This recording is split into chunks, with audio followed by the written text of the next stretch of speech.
आगे बढ़ेंगे, बात करेंगे आगरा में मौत की मॉकड्रिल मामले का खुलासा होने के बाद पारस अस्पताल के खिलाफ कई शिकायतें आई हैं। इस मामले की जांच कर रही जिलाधिकारी की अध्यक्षता वाली एसडीएम सिटी की कमेटी के पास शुक्रवार को अंतिम दिन तक कुल 10 शिकायतें दर्ज हुई हैं। 7 शिकायतें मृतक मरीजों के परिजनों ने दर्ज कराई है, जिनमें उन्होंने ऑक्सीजन की कमी से मौतों के आरोप लगाए हैं। वहीं 3 शिकायतें अन्य लोगों द्वारा दर्ज कराई गई है। घटना के बाद अस्पताल को सील कर दिया गया है। अस्पताल प्रबंधन की ओर से कहा गया है कि वो जांच में पूरा सहयोग कर रहे हैं।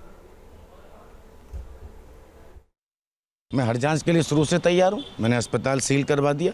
अस्पताल सील में मैंने बिल्कुल भी पूरा सहयोग किया प्रशासन को उस दिन, जबकि कायदे में जब तक मैं दोषी साबित ना हो जाऊं तब तक मेरे ऊपर कोई कार्रवाई नहीं होनी चाहिए।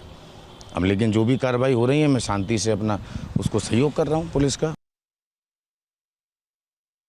ये साक्ष्य और सबूत इकट्ठा किए जा रहे हैं और इस विषय पर जो है जांच जब पूरी हो जाएगी उसके बाद ही कुछ कहा जा सकता है। जांच का विषय है। अब जांच के अगेंस्ट में जो आगे विधिक कार्रवाई हो की जाएगी। आगरा में मौत की मॉकड्रिल की वजह से कई परिवारों ने अपनों को खोया है। ऐसे ही एक परिवार से बात की हमारे संवाददाता विनीत दुबे ने। आगरा के पारस अस्पताल मामले में जो वीडियो वायरल हुआ था उसमें ये साफ दिखाई दे रहा था कि डॉक्टर अरंजन जैन पर यह आरोप था कि उन्होंने 26 अप्रैल की सुबह ऑक्सीजन बंद की, जिसमें 22 लोगों ने अपने दम तोड़ दिए। इस मामले के बाद डीएम ने जांच की और जांच के बाद इस बात को बताया कि 26 अप्रैल को 4 लोगों की मौत हुई थी और 27 अप्रैल को 3 लोगों की मौत हुई थी। लेकिन लगातार केसेस सामने आ रहे हैं। हम इस समय अगर आगरा की बात करें तो पारस अस्पताल के खिलाफ कई लोगों ने शिकायतें दी, कई पीड़ित परिवार सामने आए और अगर 26 और 27 अप्रैल की बात की जाए तो अब तक 10 से ज़्यादा लोग सामने आ चुके हैं। एक पीड़ित परिवार हमारे साथ मौजूद है और यहाँ पर जो श्री वासुदेव चावला जी हैं, जिनका निधन हो चुका है, उनके बेटे हमारे साथ मौजूद है। 26 तारीख को ही इनकी डेथ हुई थी, वो भी पारस अस्पताल में, और 27 को दूसरे दिन उनकी जो बहू है, छोटी बहू थी, उनकी मौत हुई मनीषा चावला की, वो भी 27 तारीख की सुबह हुई। यानी 26 और 27 की अगर हम बात करें तो पारस में ये 2 मौत हुई थी जो एक ही परिवार के थे।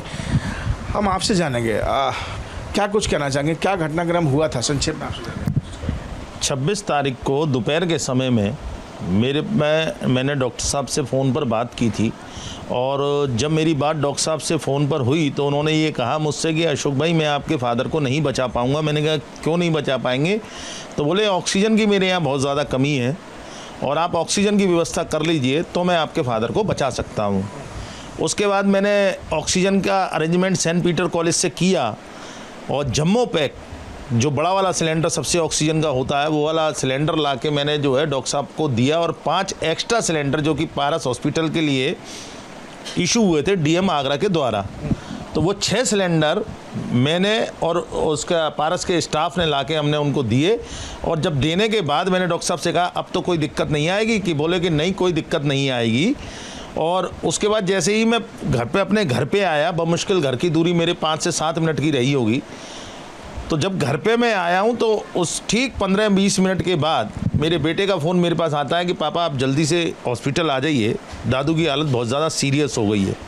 तो जब मैं गया और मैंने देखा तो वो इस दुनिया में नहीं थे। मैं तो प्राइवेट रूम में देखता हूँ, वहाँ कम से कम 5 या 6 रूम्स थे, तो वहाँ मैंने देखा नाइट में सारे के सारे ऑलमोस्ट खाली हो चुका था। मतलब वो लोग भी एक एक करके एक्सपायर होते जा रहे थे और 1 या 2 जन वहाँ शायद बचे थे।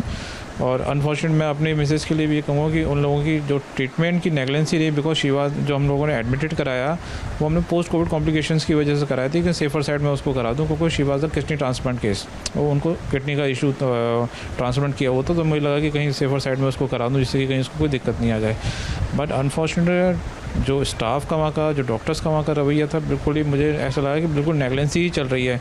वो कहना है और उनका आक्रोश भी इस बात का है। उन्होंने साफ इस बात को कहा है कि चाहे प्रशासन जो भी अपनी जांच में दोषी पाए या ना पाए, लेकिन अगर दोषी डॉक्टर अरंजन जैन को कोई खास कड़ी कार्रवाई नहीं की गई तो ये हाई अथॉरिटी तक जाएंगे, हाई कोर्ट जाएंगे और उसको कड़ी से कड़ी सजा दिलवाने का काम करेंगे। वीडियो जर्नलिस्ट मनोज के साथ आगरा से विनीत दुबे, न्यूज़ स्टेट उत्तर प्रदेश।